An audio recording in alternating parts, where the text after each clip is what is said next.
Welcome. Settle in. It's time for a story. Chapter 13. Willie did not really snore, he snuffed. Marilee, drifting in and out of sleep in a strange bed, was conscious of a different rhythm in Deborah and William's house. Little Willie and the dog curled together as if they were both puppies, each one stirring and settling again when the other moved. Marilee smiled at the memory of Willie and the pup in the day just past. Willie, finding the name Brian too hard to say, promptly nicknamed the dog Briny. Deborah laughed. Briny. That means salty. So he will be the salt of the earth, Marilee said. Willie knows what he's saying. Drifting in and out of sleep, Marilee watched the moon pass beyond the window and out of view. She hoped she had made the right decision in staying the night at the Yarrow house. Timothy had come to the door at twilight asking if she wanted to return home. I really don't, she admitted, hesitating at making such an obvious break, but unable to face the prospect of a night alone with Abigail and Hannah. Send a message by Timothy, Deborah prompted her. There is no law that says a friend cannot visit the night. Timothy waited silently, his face unreadable. Please just tell your mistress that I am staying the night with my friend, Miss Yarrow, she told him. In that half-light, his smoky eyes seemed as dark as Philip's. He hesitated a moment, studying her. You will be all right, he asked. She nodded, touched not by so much his words as the tone in which they were spoken. I don't think Matthew expected me to go back there, he added. He bent his head, kicking at a clod of earth at his feet. Probably not, he agreed. Probably not. Then he nodded and said, Rest well. You rest too, she told him. She stood watching him walk away in his distinctive light-footed tread. Somehow he had done it again. He had tugged at her heartstrings in a painful way. It was ridiculous. Most of the time he was rude to her or glared at her fiercely. He was a huge, strong man and the son of a yeoman in her father's village. Yet sometimes, like this evening, like the day beyond the wall of the fort, he seemed wonderfully like an understanding gentleman. More even than with Philip. She sometimes had the sense that she didn't even need to speak to him to have him understand what was in her heart. In spite of what Michael had said, Timothy Reeves was not a dolt. He was not stupid or insensitive. And since he was not blinded by love for Abigail as Matthew was, he must have seen the woman's falseness long before now. That would explain why Abigail hated him so much, that she had said to Marilee more than once that Timothy Reeves would get put down in time. Marilee sighed. Her own experience had taught her not to envy any person who had Abigail Fordham for an enemy. Only when Timothy was wholly gone from her sight did she close Deborah's door and rejoin her host and hostess. Marilee wakened to the common sounds of breakfast being made. Off in the kitchen, Willem and Deborah were talking, a low, friendly hum. Willie still slept, but the puppy's eyes were watchful on her as she dressed. When he caught her eye, he drummed the coverlet with his ungainly tail. Come now, she whispered, pursing her lips and whistling softly to lure him from the bed without waking the child. She caught him and was easing the door open when she heard the extraordinary sounds begin. She heard the horse first, a horse being galloped through the fort, its rider shouting something Marilee could not understand. Later she remembered a moment of stunned silence. Maybe it had only been her own heart. Within seconds, the tumult began. It was as if the world had exploded in sound. More voices answered until shouting came from everywhere. Doors were banged explosively, and she heard a woman scream, and then another. The village dogs began to bark, and the sound of running feet drummed along the street outside. Before William even got to his feet, someone passed the house running, hesitating only long enough to hammer on the wooden door with his fist, shouting at the top of his voice. The cry came from everywhere. Indian attack, the voices shouted. All up and to the battlements. Indian attack. In a single motion, William crossed the room, pulled a gun from the rack, and threw the door wide open. An acrid scent of gunpowder and smoke poured into the room with the crisp morning air. The puppy tight in Marilee's arms seemed to be the only silent creature inside the fort. Horses whinnied in panic, and the brain of a donkey failed to drown out the frantic barking of the village dogs. Willie, startled awake by the wild confusion of noise, began to scream. As clumsy as she was with her coming child, Deborah hurried to him swiftly. Even as she folded her child in her arms, her eyes followed William. Her voice was weak with fear. William, she called after him as he let himself out to join the running men in the street. God bless, God bless. Marilee followed William into the street, only to be pressed back against the rough wall of the house by the traffic in the street.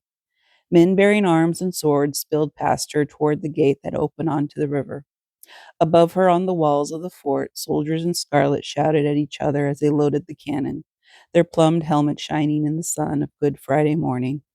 In a matter of minutes, the fortress wall was bristling with armed men. What is happening? What is happening? Marilee called helplessly. Have you no eyes? A voice asked. Look at the sky. The sky.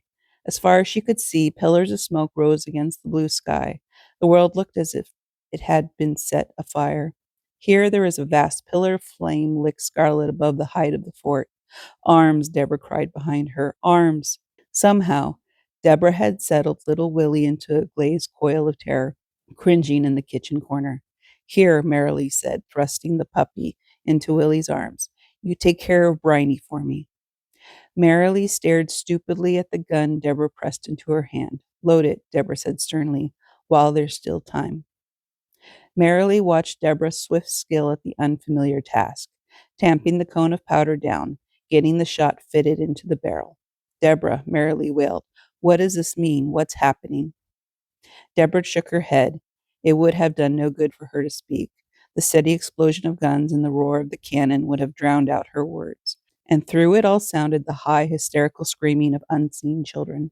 When the morning came back to haunt Marilee, either in memory or in long, painful nightmares, that battle seemed to have gone on for hours.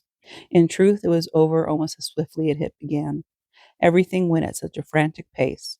Within minutes, all the horses were gone from the fort, being ridden madly out of the gate to accost the enemy. All the men were gone except these soldiers, crouching on the walls, manning the cannon and the towers. The cannon shattered, and the air of waves of thunder and gunfire came from all directions, when the voice of the cannon stopped and the gunfire rattled into silence.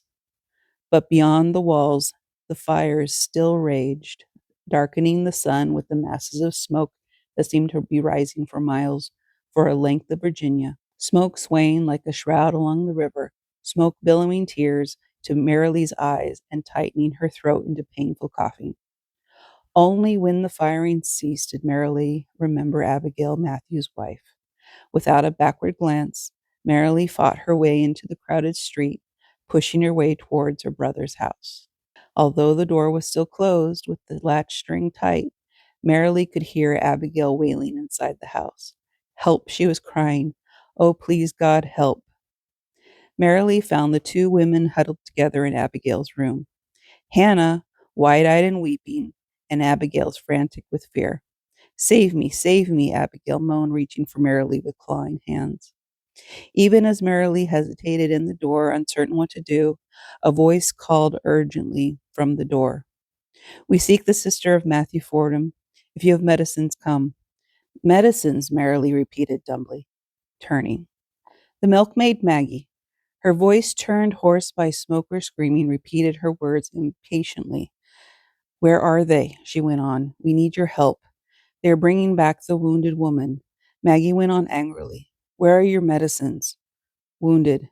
Maggie followed as Marilee rushed back into the tiny room where her trunks were stored. Thank goodness she had unpacked her medicines, even though most of her things still waited the coming of Hannah's strength. She found a large basket in Abigail's kitchen and filled it with another supplies before Maggie, fretful with haste, hurried her out into the street. What about Martin's 100? Marilee asked as she followed Maggie's swift passage to the crowd. Has anyone had news of Martin's 100? There was no answer. Marilee had seen death in the village back home in England. A blacksmith had lost his hold and smashed his leg into a pulp. Men caught their own scythes during harvest and cut themselves wickedly. Marilee had seen burns and broken bones and men kicked by horses when she had gone out with her mother in the business of healing. She had never seen such carnage as this.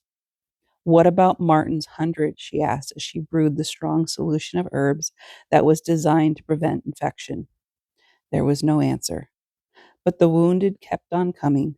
They limped through the gate, supported on the shoulders of friends. They were carried like moaning logs by white-faced companions. All these men were strangers to Marilee. Not once did she see any of the people she was accustomed to greeting on the streets of Jamestown. Along with the wounded came weeping women and children, wide-eyed horror. Strangers, all of them strangers. Finding refuge inside the fort with the fighting already past, but beyond the walls the fires still burned sullenly, pillars of destruction.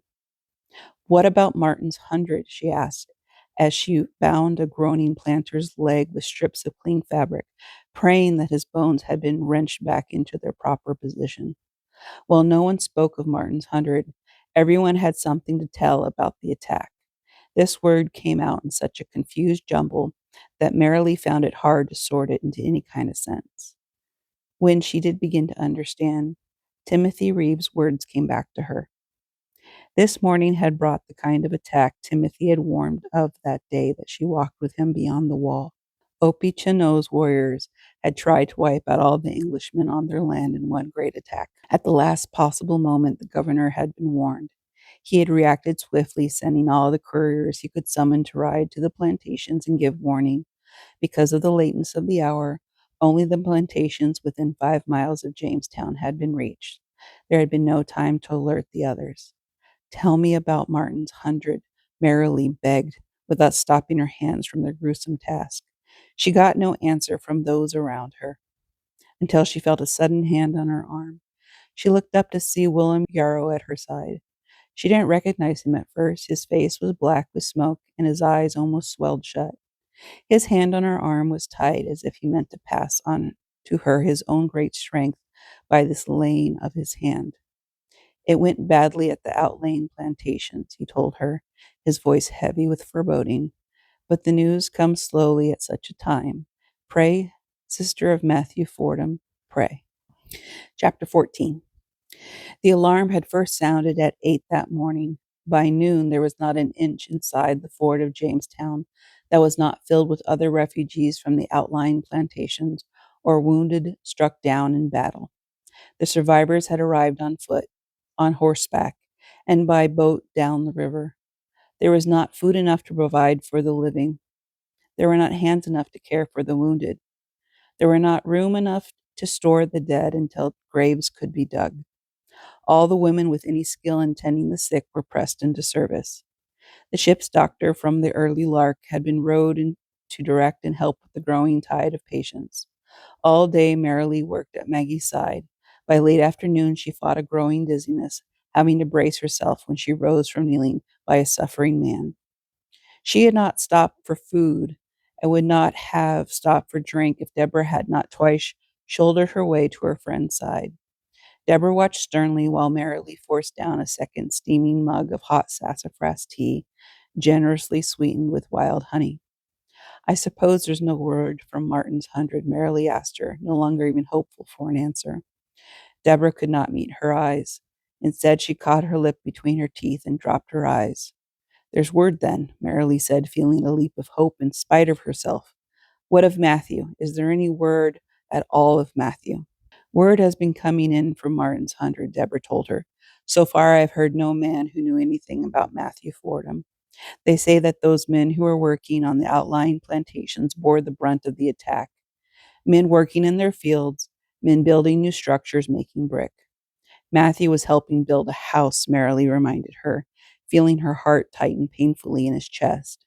Deborah's tone turned very stern. "Remember that there is still no firm word. You are not going to give up hope until his name is spoken." This was an order, not advice, Marilee decided. Although the pillars of smoke no longer rose at day's end, a dense pall concealed the sky. The setting sun stained the blanket of smoke with deep tones of red and lavender. The exhausted population seemed to have worn out with the day. The village grew quieter with sunset. The last of the men who had pursued the escaping Indians had returned to the fort. Many had been wounded in skirmishes with the retreating enemy. Others simply wore shock and exhaustion on their faces. Only an occasional wail of grief or the sobbing of a child broke the quiet of the streets. Deborah had been right to tell Marilee to wait to hear Matthew's name. With only 1,200 Englishmen in Virginia, these men knew each other's names. The names of the dead were spoken quietly.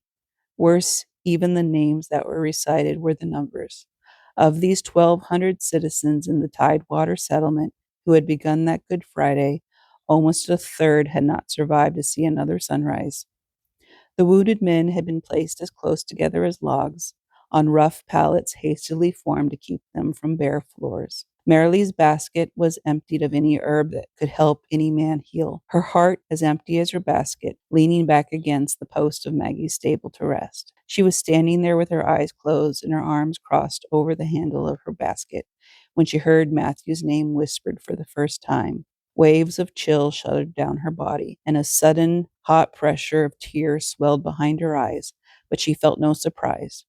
Marilee was still trying to control the anguish that racked her tired body when she realized that Maggie was talking to her. Rousing, Marilee looked over at this milkmaid who had been such a tower of strength that whole day. Marilee sensed that Maggie had not overheard those fateful whispered words because the girl was smiling crookedly as if she had a joke to share. "Here we are," she said, "the two of us as worn as old shoes, yet in truth, we might as well have been pouring water through sieves all day, you and I." Marilee frowned. Maggie was certainly right about how tired they both were. But how could Maggie see such a day as wasted when they had worked side by side cleaning wounds and binding them, setting broken bones with wooden splints? "What do you mean by that?" she asked. "How little you know of life in this place," Maggie scoffed. "It is a lesson of war that you need not kill a man. To wound him is enough. Infection and disease will put him into a grave soon enough." "I won't believe that," Marilee told her. "I can't bear to." Marilee struggled and turned away. "Wait until the morning," she said. "The fever will have begun by then." Marilee studied the girl, who would know what to expect better than Maggie. After all, Maggie had lived with the fever and lost her beloved husband to it. Yet the girl's air was so flippant. She talked of death as other men would talk of a wager. Was this how a person became when all hope was gone, so callous that she could even jest about death? "You are still expecting to hear good news about your brother," Maggie said quietly. She was not asking a question. It was as if she was making a sad statement about Marilee's foolishness. The word no came instantly to Marilee's mind, but she caught herself before she spoke that lie. It would be easy enough to tell Maggie that she had heard Matthew's name whispered among the dead and accepted her loss. She would have been telling only half the truth. The reason she had not been surprised was that she had felt her own hope dying with the fading day. She was exhausted past tears, past active thinking.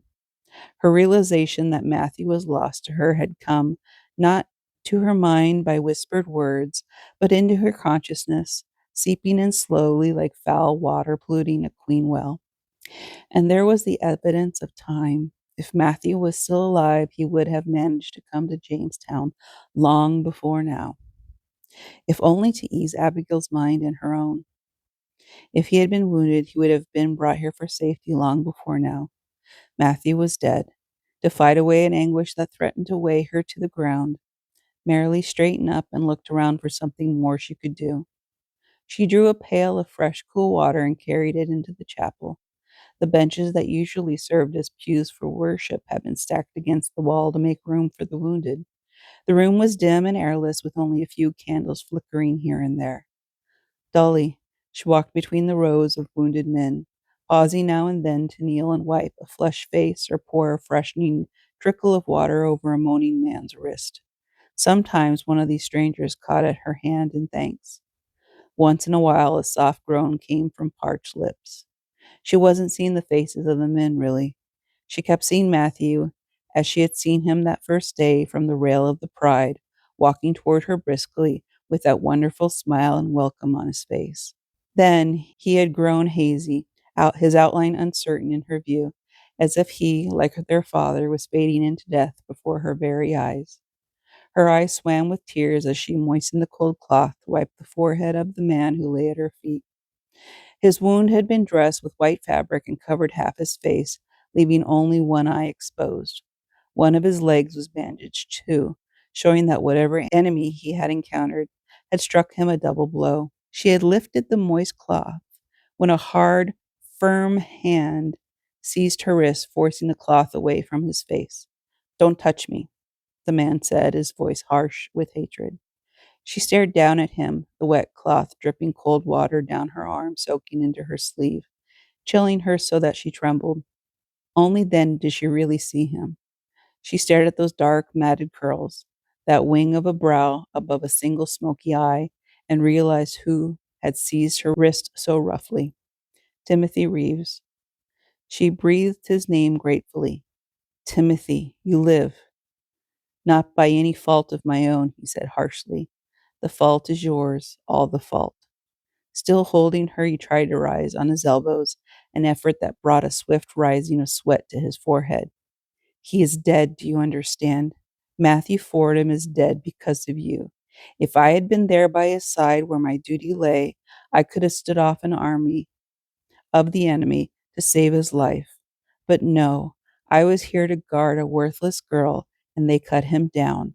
God forgive me that I live and he lies butchered. He released her and fell back, turning his face away from her. Don't do this, Marilee wailed softly. Don't reject your life because Matthew lost his. Rejoice that you live even as he would rejoice if he knew. He loved you, Timothy, and believed in you. I want no part of any life that is brought with my master's death, he said furiously. Listen to me, Timothy, she begged. Remember what Matthew stood for. He believed in men and their chances for fuller lives. And look at you. You will be a free man right away. The better and fuller you use your life, the better you serve the Matthew we both loved. Let your mouth be silent, he said angrily, turning to glare at her with that single haunting eye. I want no part of life. I want no part of you or your fine words. I want Matthew alive again, and he still would be except that I was left to guard you. How can either of us live with the guilty knowledge that the world lost a great man because I was guarding a fool? Leave me to die in peace, Marilee. With your vain pride and your giddy beauty, you are not fit to be called by the name of Fordham. To think that I was forced to let the master die for nothing, but the last worthless remnant of a long and noble line. It was not the cruel unfairness of his words that drove Marilee to step back from him. It was the flaming, furious hatred in his voice and that single eye that pinned her. When he began shouting so wildly at others around, craning to stare at both of them. Go, he shouted. Go and let me die in peace. Marilee lurched from the church unsteadily, unable to see the ground for her tears. When someone shook her arm to steady her, she tried to shake herself free. Leave me be, she said. Just leave me be. How can I do that? Michael Braden asked softly. How can I let one so dear to my friend Matthew stagger about like a poisoned horse? Come home, Marilee. You are needed. Needed? She cried, turning to him. I might better walk out of those gates into the arms of the enemy than face life here. Matthew is dead. Don't you understand? Matthew is dead and my own life with him. He hesitated a long minute, looking at her soberly. You were sister to Matthew, he reminded her. Matthew also left a wife. When she dropped her eyes, he waited for her to look up again. The sternness in his voice was not reflected in his eyes, which watched her with that intent, tender way. She felt herself weaken under that glance and shook her head. Oh, please, Michael, don't be kind to me, she begged. I can bear all the things but kindness right now. Then I will be firm, he told her. The woman your brother loved past reason was collapsed, unable to bear the weight of her grief. She is hopeless.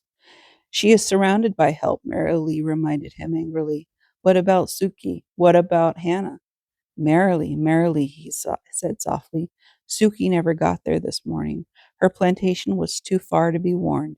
She never made it, nor did her husband, nor did her children. Children, Marilee whispered, remembering the day that Matthew had given her a single Easter bun that she wrapped to share with her family. He nodded. Suki had 3 fine young sons who stayed with a friend on a neighboring plantation while she worked here for Matthew and Abigail. Now all are dead. He had taken her gently by the arm again and was guiding her along the street. When he spoke again, his tone was one of sober thought. I guess you have to ask yourself what Matthew would have wanted you to do, he said quietly. His words brought Matthew as fully alive to Marilee's mind as he had been when they had shared a sunlit breakfast with Timothy and Bryony the morning before. Then he had stood holding both of her hands and looking into her eyes. What pride had been in his voice as he told her, "As strong as our father claimed for you, bless Philip Soames." She stumbled a little in the path, and Michael leaned out to brace her with an arm at her wrist.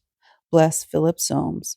Until that moment, she had not realized how much she owed to Philip Soames, how much she would owe him all her life. Without Philip's letter and Matthew's careful reading of it, Matthew would have died thinking of her an enemy instead of a loving friend.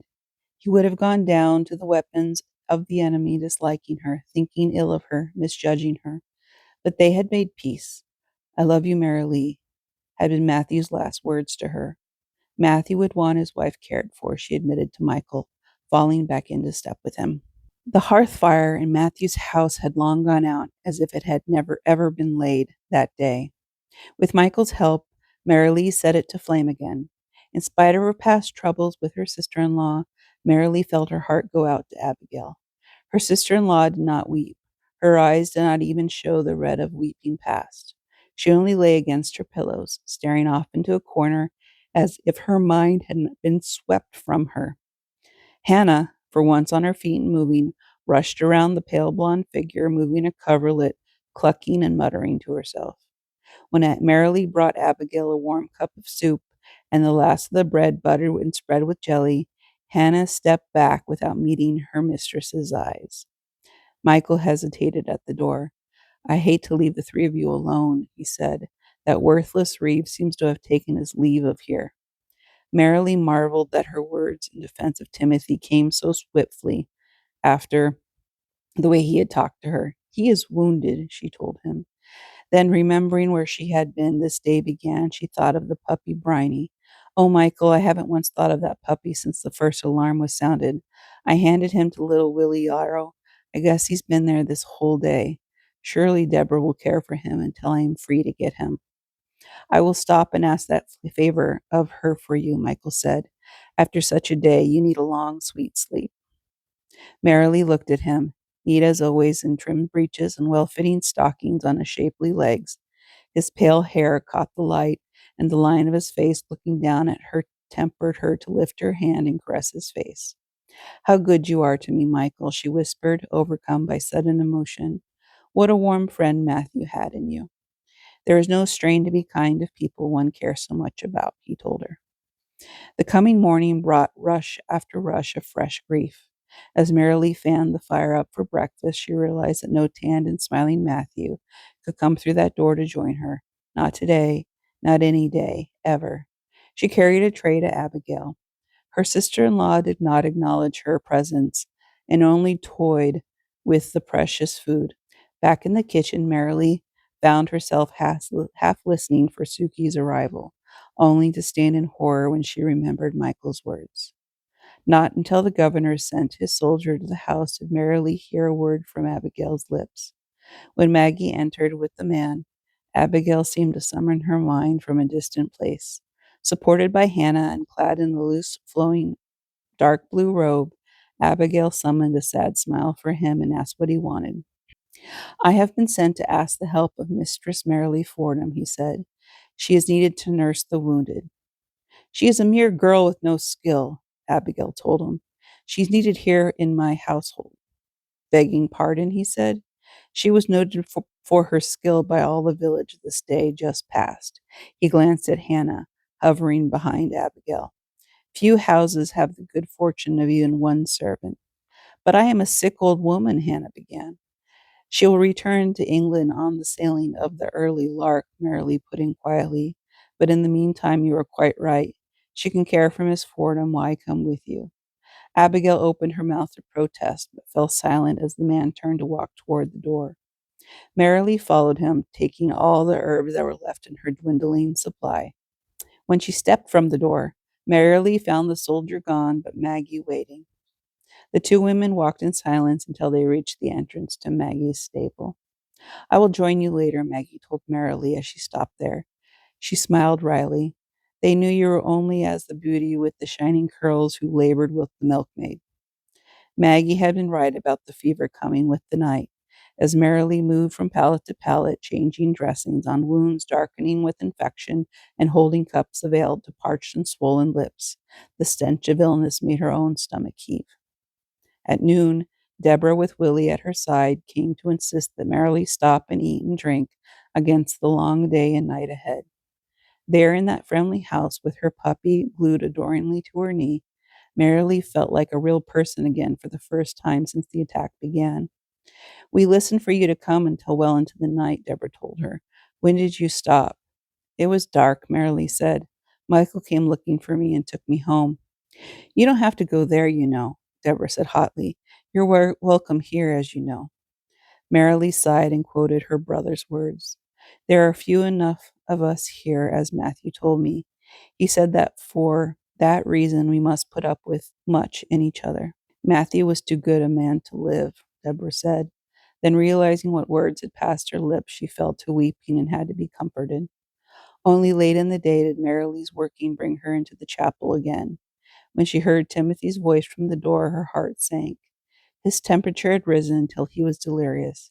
He was talking brightly and laughing once in a while at some jest that passed his fevered mind. Stubbornly, she worked her way to his side and looked down at him. That great smoky eye fixed on her, and his hands rose to touch her arm. "There she is," he said brightly, with that bandage across his face. She could only see his half smile. But it was joyous, sending her heart lurching. "Come, little Marilee, I will show you where the gray cat has hidden her kittens. Blind they are as bats of the night, but warm to your touch." Marilee fought back tears as she lifted away the bandage on his face and dressed the long wound that ran from under his left eye almost to his jawline. But the wound was clean and looked to be healing. She breathed a sigh of relief to see whatever blade had sliced his cheek had not injured his left eye. Her mind raced. If this wound was doing well, where was his fever coming from? He was still babbling about the kitchen and her father's stable as she unwound the cloths that bandaged his leg. Her heart sank. The deep wound on his calf was rank with infection, and the flesh reddened past his knee. Simply cleaning the wound and laying moist cloths on his flesh gave him some comfort. He stopped babbling halfway through a sentence.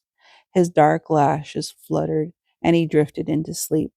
She stood watching him sleep, her heart pulled every which way with pity and pain, and something else she couldn't define. Then the man who lay next to him groaned and muttered a prayer between clenched teeth, and she moved on.